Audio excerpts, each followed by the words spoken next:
Hey, what's up, YouTube? Today I'm going to react to the biggest PESTS in NBA history from NonstopSports. But let's get into fucking reaction, man.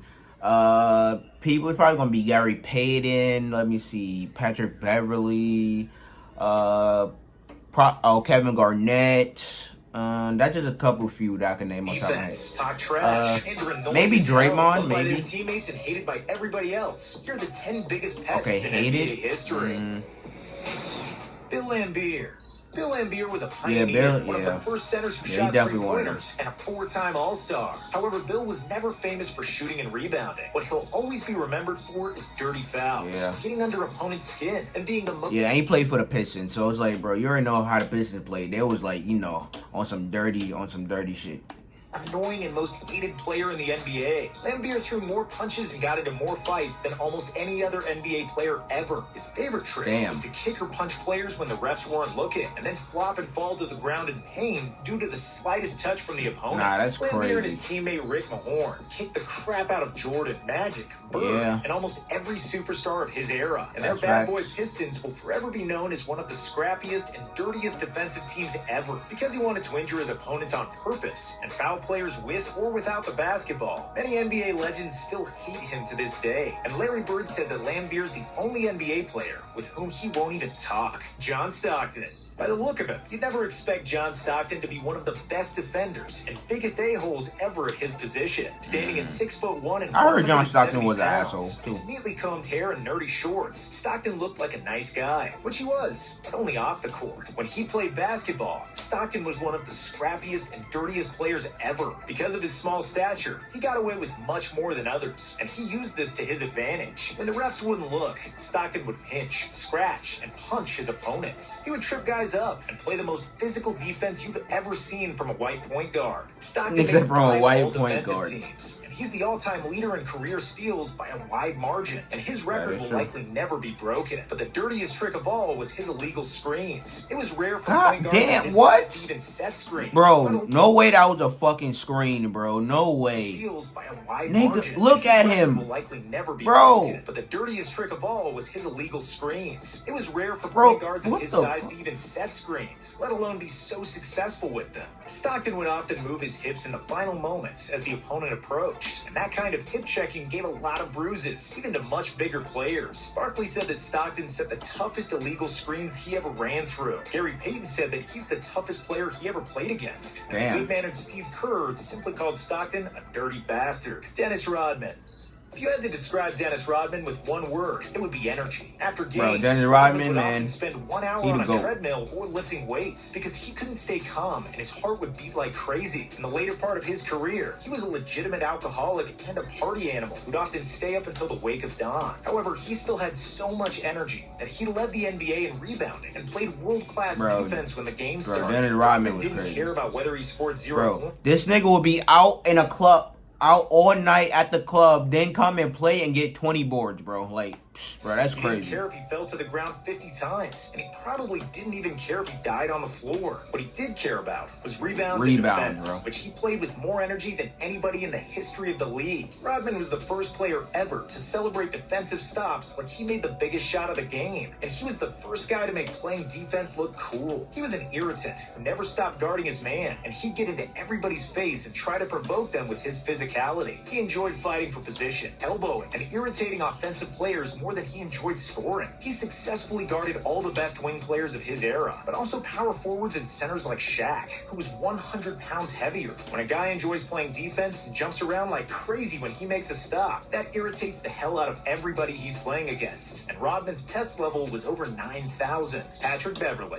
Pat Beverly was bred to be a pit bull on the basketball floor. In the 2009 NBA Pat draft, Bev be Beverly hacking was the though, bro. 42nd pick. And because he would make $300 grand as a rookie, he chose to play in Europe. Most American players become stars and scoring champions when they play overseas. But that wasn't the case with Pat Bev. His shooting mechanics looked awkward, and he was viewed as the last option on offense. The only way for him to earn minutes was to play defense like his livelihood depended on it, because it actually did. He quickly understood his role and started hitting, provoking, and annoying opposing players players. When he played for Olympiacos, Pat would often have more steals than points. And in 2011 in Russia, he was named the Defensive Player of the Year. Numerous accolades and trophies opened the NBA door Pat for Bev him, definitely Beverly came signed with a the long way, Rockets, bro. And it didn't take long for everyone to notice his tenacity. In his rookie season, in only his second playoff game, Beverly threw his body into Russell Westbrook so hard that Russ tore his meniscus. It was the first notable incident of Beverly's NBA career, but it certainly wasn't the last. Bev stole Anthony Davis's shoe, threw a ball at a fan in Dallas, and beefed with centers like Joel Embiid and DeMarcus Cousins. Pat got famous for getting into the faces of the biggest NBA stars like Kevin Durant, LeBron, and Chris Paul. Big or small, it didn't matter to Beverly. He's going to do his job, be a defensive pest, and annoy the hell out of Pat Bev be doing some Bruce dirty, Bowen. Similar shit. to Pat Beverly, Bruce Bowen got to the NBA through the back door. But shout out to Pat Bev, man. He came a long way, man, from what he was, bro, and now to be getting paid. Like, I don't know how much he getting paid, but he getting paid bread though.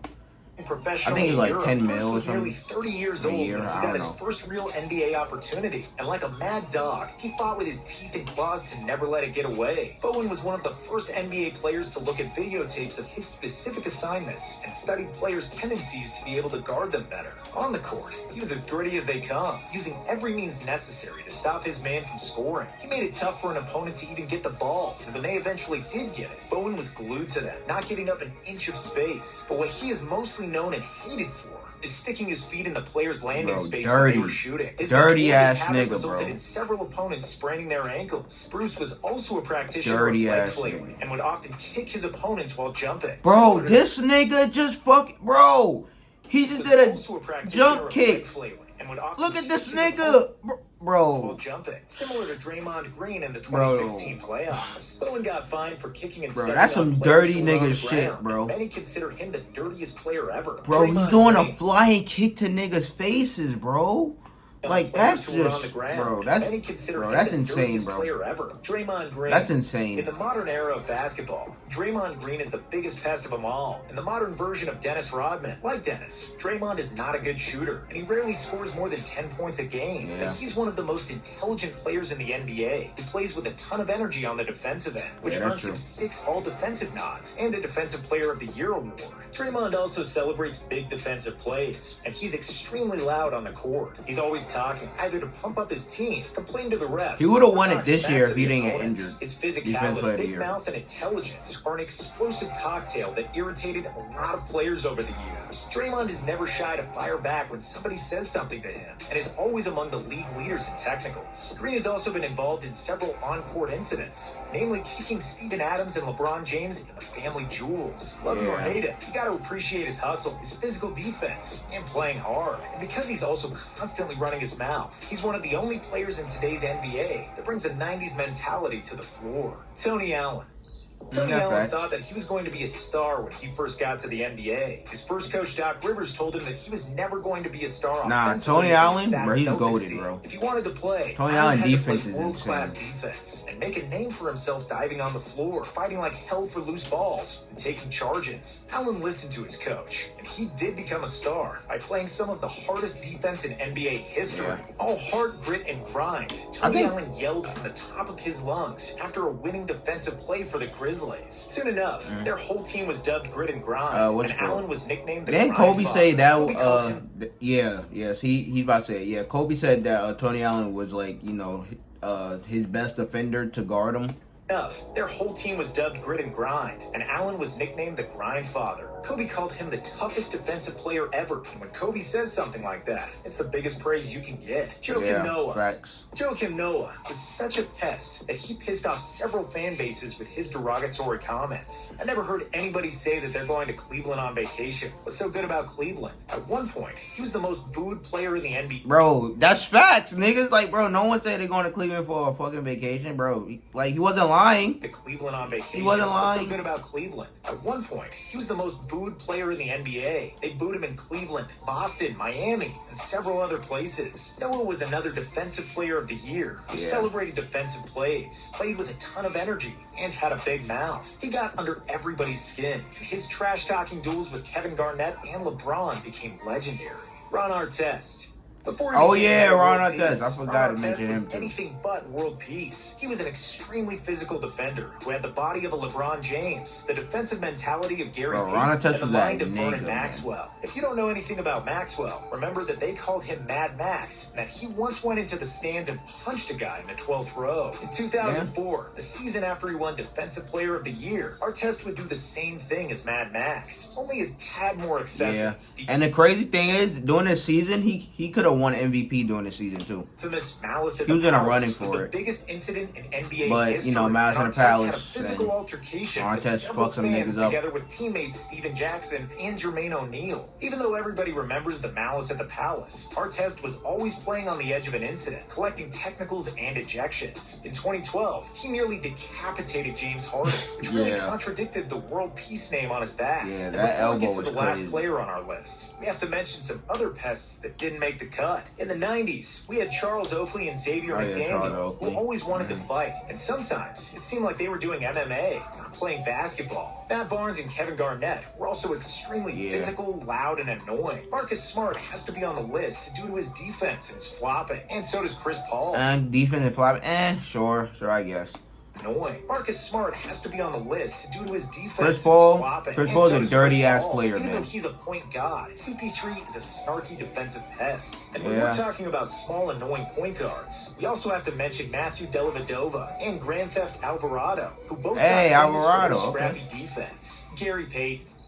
If there was one player who was synonymous with being a pest defensively, while simultaneously spitting the meanest trash talk you've ever heard, that's got to be Gary Payton. Payton was a Defensive Player of the Year, and he made the All-Defensive team 9 times. Because he guarded his opponents tightly, like a glove covering a hand, Gary got nicknamed the Glove. The With Glove, quick feet and long man. hands, Gary was able to stay glued to his man. And his son is named the Mitt. He's number 5 all-time in steals. But what made him special was the fact he was a little bit crazy. Payton simply did not care. He trash talked to absolutely everybody and got into fights with players regardless of size or their status in the league. He talked smack to Jordan and the guy from the end of the bench with the same gusto. He guarded players 94 feet, often picking them up full court. Gary got into fights on the court, in the locker rooms, sometimes even with his own teammates. He's on everybody's Mount Rushmore of trash talking, and paired with his defensive ability, Payton is probably the biggest pest in NBA history.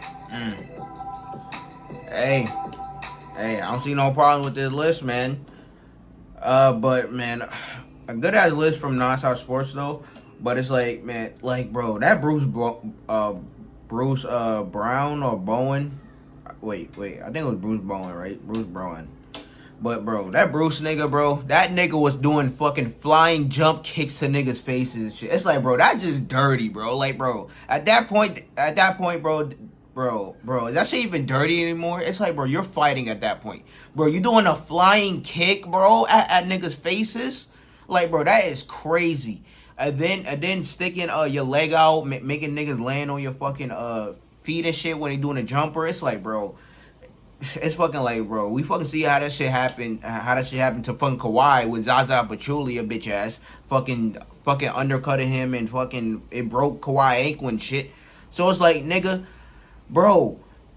back then, bro, that nigga was fucking niggas ankles up, my nigga, damn, and they wasn't calling shit. They was letting that shit rock, like, bro, they were letting that shit rock back then. So it's like, goddamn, man, it's like, bro.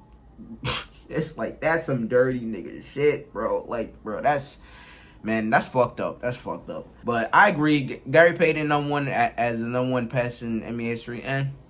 Sure, I agree. Gary Payton, bro, his fucking defensive intensity and it's like, you already know when it comes to trash talk and shit like that. Hey, Gary Payton wasn't scared of shit. He wasn't scared of nobody. But you already know. Like, comment, subscribe. Suggest anything else you want to interact. You know, down below in the comments. But check out the next one.